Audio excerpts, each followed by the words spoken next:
I am Ferdinand Marcos, and I am the President of the Republic of the Philippines. I stand today on behalf of 110 million Filipinos. Everyone, hello universe, it's me again. Nako, mga kababayan, shoutout po sa inyong lahat. Marcos loyalists and supporters, Filipinos and OFW, hello. Mayroon tayong upload videos, updates. Ito guys ang nakalap ko sa mga balita ngayon. Yung mga nakulik kong mga video, panoorin nyo. Ano ba ang nangyari kay Sara Duterte? Ano ang mga pinagsasabi niya, mga kababayan? Anyari na sa BP ng Pilipinas. Parang ano na guys, no? Parang sobrang na-depress ang utak niya. Kung ano ang pinagsasabi niya. At bakit binabantayan niya ito si Atty. Lopez? Baka ba bumigay si Atty. Lopez? Dahil may maraming alam ito tungkol sa confidential fund kung saan napunta. Na alam po natin sa pagsisinungaling ni Atty. Lopez doon sa House Committee, 'di ba? Ngayon, mga kababayan, ito si Atty. Lopez ililipat. Nako, nagmamatigas si Sara Duterte, mga kababayan. Feeling niya siya ang presidente. Feeling niya hawak niya ang Kongreso. Feeling niya hawak niya lahat ng mga tao. BP pa lang pero feeling entitled. Bakit? Ito yung sinabi po ng politiko. Ayan, sabi ng politiko, after Vice President Sara Duterte refused to leave the premises of the House Representative, the Committee on Good Governance and Public Accountability decided to transfer the office of the Vice President Chief of Staff, Zuleika Lopez, to the Women's Correction Facility in Mandaluyong. Ililipat na siya doon kasi, mga kababayan, ayong umalis si Sara Duterte. Kung tutuusin, nilabag ni Sara Duterte ang protocols ng House of Representatives. Pinagbibigyan na siya pero parang sumusobra na yung ginagawa niya. Hindi na po tama po yun. Sabi nga ni si General Taha Sabayang kahapon, pwede po na pumunta si Sara pero visit lang. Kung gusto niya mag-extend ng hour, pwede nilang pagbigyan. Pero yung mag-stay, hindi na po pwede yun. May rules ang house, guys. For the first time, the history in the Philippines ngayon lang nangyari. Sa isang vice presidente, bakit na siya nagkaganyan? Ayan. Ang sinabi dito ng politiko, short lang ang ginawa natin kasi masyadong mahaba yan guys. At pakinggan nyo yung mga nakulik kong mga video. At kayo na pong balang humusga. Dahil, sabi ni Sara Duterte, pag namatay daw siya, nag-hire siya ng tao para patayin si Pangulong Marcos Jr., si First Lady Lisa at saka si Speaker. I said yes. Sabi daw nung kinausap niya yung hitman, yes daw. Aba, wala naman guys magtangka magpatay dyan sa babaeng yan Sus Mariusip, gawa-gawa niya lang. Siya lang gumagawa ng sarili niyang multo. Ayaw kasi umalis ni BP Sara sa House Order Transfer to Zuleika Lopez to Women's Prison. Ayan. Kasi nga, mga kababayan, ayaw talaga umalis. Nagmamatigas niya. Alam niyo, sa tingin ko, panghaharas yung ginagawa ni Sara Duterte. At garapalan na. Hindi na siya sumunod sa sa batas. Kung ano ang protocols. May rules ang house. Pinabigbigyan na nga siya. Tapos ang palabas niya, pa-victim. Kitang-kita naman Kaysa kung ano-anong pinagsasabi niya talaga. My goodness, ano ba nangyari dito sa Vice Presidente na ito? May magtatangka daw sa buhay niya kung papatayin siya. Kaya patayin na lang daw si Pangulong Marcos Jr. So, mean to say, si Pangulong Marcos Jr. ang nag-utos na para patayin siya. What? Alam nyo, sanay na sanay talaga ito si Sara. Sanay na sanay itong mga to sa pag-hire ng tao para mag-hire ng hitman para pumatay ng tao. Parang sanay na sanay sila diba? According to Asyerto at Mutabato. Diba? Pumapatay ang ama nito dahil nag-uutos nag-hire ng hitman. Diba hitman ang mga yan? Matabato, tsaka si Asyerto, at saka ito si Las Cañas. I mean, yes, si Las Cañas at saka Matabato. Parang sanay na sanay sila. Kaya nga mag-ingat ang Pangulong Marcos Jr., Mr. President. Mag-ingat, doblehin mong security mo. I-treat ito si Sara sa buhay ng Pangulo. Dito pa lang sa salita niya guys, pakinggan nyo Pakinggan nyo. Kayo na pong bahalang humusga. Para kompleto, detalyado, panoorin nyo ito. But before that, don't forget to like, hit the button bell para lagi kayong update sa aking upload video. Bye, bye, bye. And babus, God bless Philippines. Eto na. Itong mga nakolek ko ng mga video. Shout out po sa mga Marcos Loyalists and supporters, Filipino and OFW. Ayan, shout out. I-update natin ito para makita ng mamayang Pilipino kung gaano ito kaharas ito si Sara. Parang ang dating sa akin, garapalan na yan, guys. Parang hindi siya vice presidente, hindi siya sumusunod sa protocols. My goodness. Ano bang nangyari dito sa babaeng ito? Bakit binabantayan niya si Atty. Lopez? Ayaw ba niyang magsalita si Atty. Lopez? Baka mamaya bumigay, ganon? Bakit kasi hindi niya harapin ang komite, sabihin niya ang katotohanan? Pwede naman siguro siya mag-apologize sa mamamayang Pilipino or ano ang gagawin niya. Baka sakali, pagbigyan siya. Bakit ganyan siya? The House Legislative Security Bureau Executive Director Belinda Bielo served the House Blue Ribbon Committee's order to transfer Attorney Solaika T. Lopez from the House of Representatives to the Women Correctional Facility 11:30 p.m. yesterday, November 2022. Lopez was assisted into the Philippine National Police ambulance which brought her to the Veterans Memorial Medical Center at 3:01 a.m. this Saturday, November 23 for a medical check-up. So, pag ganitong mga style, drama lang yan. Para lang maligtas sa mga issue nila. Huwag kayong magpapatinag sa mga style ng mga ganitong klaseng tao. Perang bayan ang pinag-usapan. And then, ma'am, ibabasahin na po namin, ma'am, yung order na naka-address naman po. Ma'am, okay, ma'am. Ito, ma'am, tig-isa po ulit tayo. Yes, ma'am. Do I need my lawyers to be present? Hindi naman po, ma'am. Hindi naman po. I really This like my time. lawyers to be present. Opo. Ma'am, hindi po muna ngayon. Kasi, ma'am. Are you transferring me now? Yes po, ma'am. No, I really want my lawyers to be present. Attorney, ang order ng committee ng House is to transfer you immediately. I understand that, but I really like my lawyers to be present. Can we arrange that while on transit? No, I really like my lawyers to be present. Ma'am, we can arrange that naman, ma'am, for you. Pero, ma'am, let Can we us... call them now? No, ma'am. Let us implement this first, ma'am, because we are under. My lawyers to be present now. Please. I need my lawyers to be present. Ma'am, not here po. I am serving my detention in good faith. Opo. Please know that. Opo. From the US, I came back.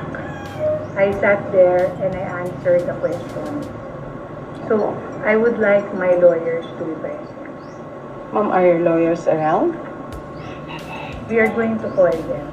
And ma'am, but we are ordered to I want my implement this lawyers to be immediately. present. Ma'am, please. Opo. So, Please underneath understand. also. Kasi ang sa... Walang kong problema, sir. But I need my lawyers to be present. Before we can effect this, ma'am? I need my lawyers. No, let them come with me. Or at least masabihan ko sila. Ma'am, safe naman po kayo with us. Opo. It is not that. Wala akong issue about that. Feed the room now. Ma'am, may lawyer naman po kami dito. I am not going Okay. anywhere. Just leave the room now. Leave the room now. Ma'am, we'll check muna po sa aming committee. Walang problema. Leave the room now. I just want my lawyers to be present. Narinig niyo yan lahat, ha? Opo. I want my lawyers to be present. Please leave the room now. Paki-inform mo na siya. Leave the room now. You can stay there. Walang problema.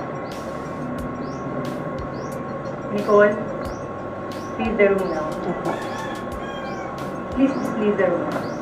Ma'am, wait lang po. Maghintay lang po muna kami ng instruction. Kung ano naman po yung instruction nila. Leave the room now. Oh, it's okay. Please just go out. Leave the room now. 22. Ako po yung lawyer niya ngayon. Ma'am, no, we're just reading po the order. Opo. Ako po yung lawyer niya ngayon. Yes, ma'am. Opo. Kasi, this is a detention center. Yes, ma'am. Yes, ma'am. Opo. Yes, ma'am. Purpose kaya. Yes, ma'am. Yes, ma'am. So, may space kayo para dito sa kanya. Yes, ma'am. Diba? Opo. Ma'am, let us just comply because we are mandated to read this order. We will just simply read it to ma'am.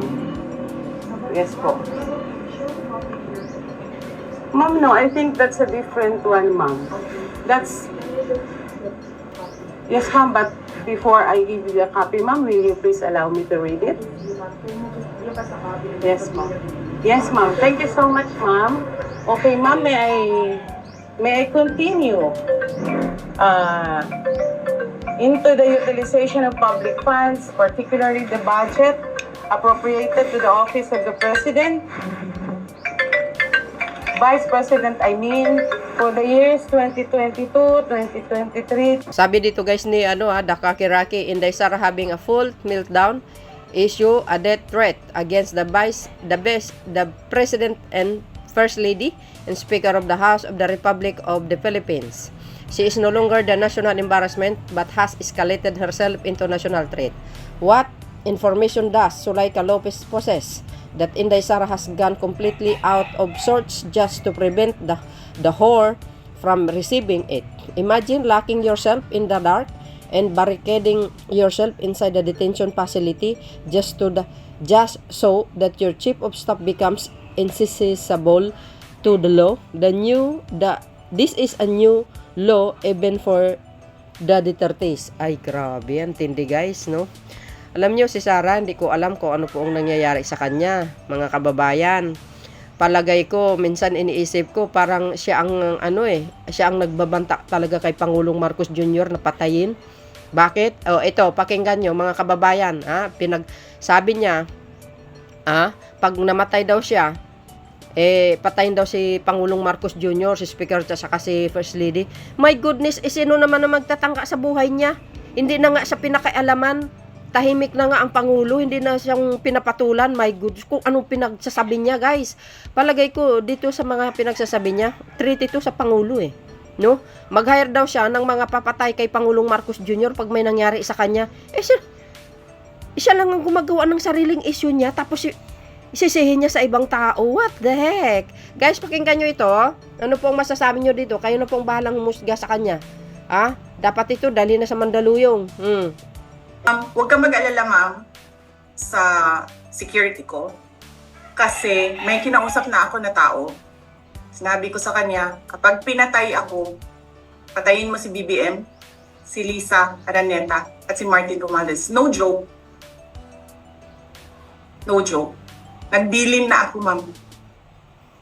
Pag namatay ako, sabi ko, huwag ka tumigil hanggang hindi mo mapatay sila.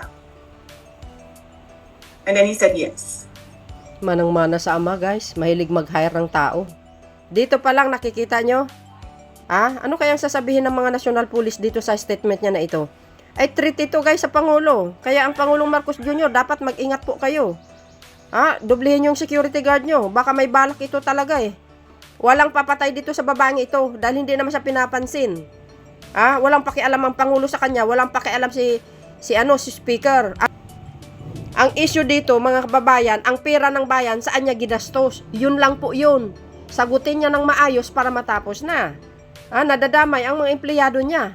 Dahil halata naman na nagsisinungaling si Atty. Lopez. Pinagtatakpan nito si Sara Duterte. Guys, ang pera ng bayan, ang nakataya dito. Mamihasa ito pag hindi bigyan ng punishment. Ito pa yung sinabi niya, guys. Alam niyo, nabubuang na ito. Ewan ko, mga kababayan, ano ba ang nangyari dito sa babaeng ito? Kung ano ang pinagsasabi, hindi naman siya inaaway.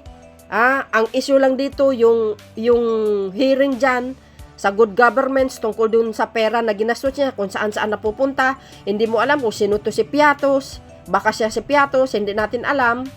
Diba? Bakit hindi niya kayang sagutin at harapin yun, mga bes? Napakasimple lang. Walang nanggugulo sa kanila, ang Duterte lang ang nanggugulo sa pamahalaan, sa totoo lang. Ito, pakinggan nyo, sinabi niya, sabi po ng ABS-CBN, ayan sabi ng ABS-CBN, because gusto ni Martin Romualdez mag-president. Biro mo, Vice President Sara Duterte slams Speaker Martin Romualdez over the ongoing probe into the office of the Vice President alleged misuse of public funds. Bakit? Ayaw niyang sitahin? Gusto niya pabayaan na lang ganon? Hindi naman pwede po yan, guys. Pag hindi mo sinita ang ganitong klaseng paggamit ng pera na hindi mo alam kung saan napunta, medyo hindi na maganda yun, guys, no? Parang favoritism na ito. Gusto niya, ayaw niyang pakialaman, no? Samantalang yung issue niya, yung resibo, parang bugos, sinusipyatos, hindi mahanap. Ito palagay ko nagpapanik na siya, mga kababayan, because gusto ni Martin, ayan, mag-president daw. Bakit? Lahat ng tao pwedeng mag-presidente. Pero, bakit? Sinabi ba ni Speaker Martin, magpe-presidente siya sa 2020-2028? Ito sabi niya, pinupolitika daw.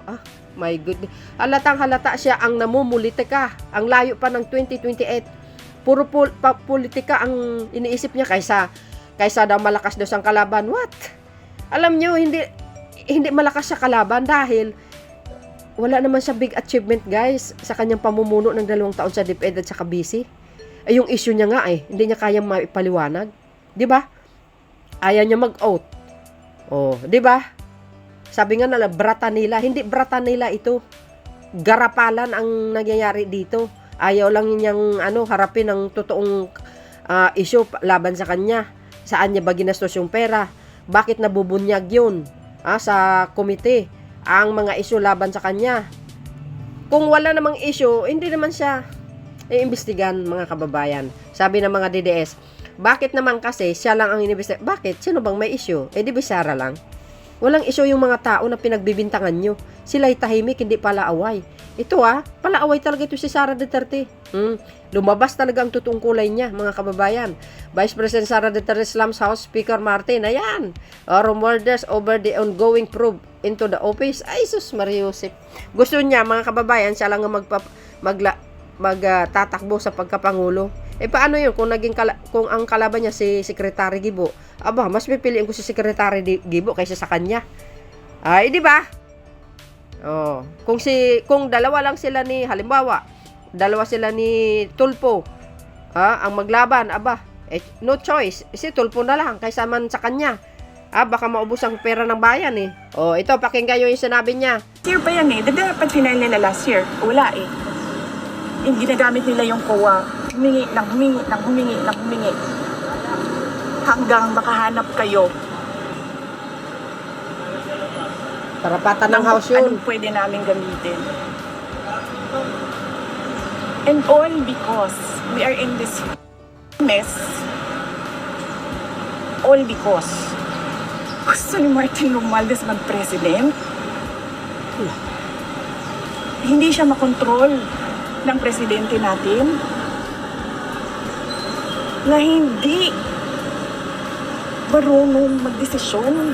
Walang decision-making skills at all. Zero. Grabe. Ikaw perfect ka, ganon? We are wasting time as a country on what we need to do. Ikaw, Kawawa na tayo. naku, hindi ikaw lang. Nagtatrabaho ang Pangulo, no? Ikaw, puro ka chat, puro ka TikTok, Pero nandito tayo. puro ka presscon. Nandito tayong lahat. Fishing for evidence so that we can demolish a family that is a threat to our personal gain.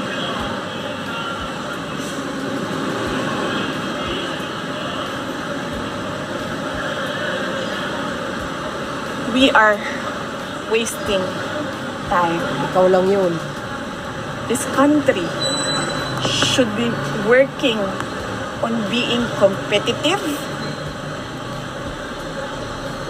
jumping to middle income, aspiring to be a first world economy. Load nyo yun, napakinggan nyo, wasting time. Siya ang nagwe-wasting time, hindi naman siya nagtatrabaho. Puro pa presscon, puro paninira na lang. Grabe, biro nyo yun. Ikaw lang yun. Si Pangulong Marcos Jr. nagtatrabaho. Excuse me. Excuse me. Hindi ito nanonood sa mga magandang programa ng Pangulo, guys. OMG, ano ba nangyari dito kay Sara Duterte? Gusto magpresidente daw si Speaker. Bakit? Nung masama naman kung gusto niya magpresidente? Ang ugali nun, mas maganda naman ang ugali kaysa dito kay Sara Duterte, mga kababayan. Hindi naman pala away yun eh. Ito lang ang nang-aaway sa pamahalaan. Kay Speaker, tinitira ang House.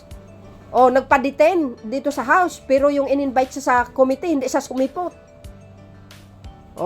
Alam nyo, halatang may tinatago talaga din.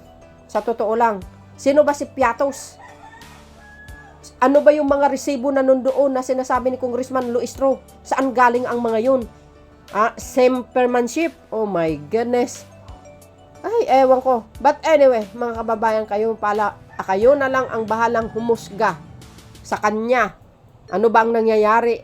Ang inaano ko lang doon, yung sinasabi niya, nag-hire siya ng tao, papatayin si PBBM. Kung may mangyari daw dito sa kanya, kung may papatay daw kay Sara, nag-hire siya ng tao, patayin si BBM. What? Treat yun sa Pangulo? Baka naman talaga may plano ito, mag-hire ng tao. Para patayin ng Pangulo. Mr. President, mag-ingat-ingat po kayo dito sa babaeng ito. Tama yung sinabi ni Mr. Asierto na mag-ingat dito kay Sara Duterte. Grabe, guys. Okay, si Mr. Las Cañas ba yun? Delikado itong babaeng ito. Traidor. My goodness, guys. Himbis magtrabaho ito si Sara Duterte. Pero iba ang inatupag niya. Puro preskon. Puro selfie.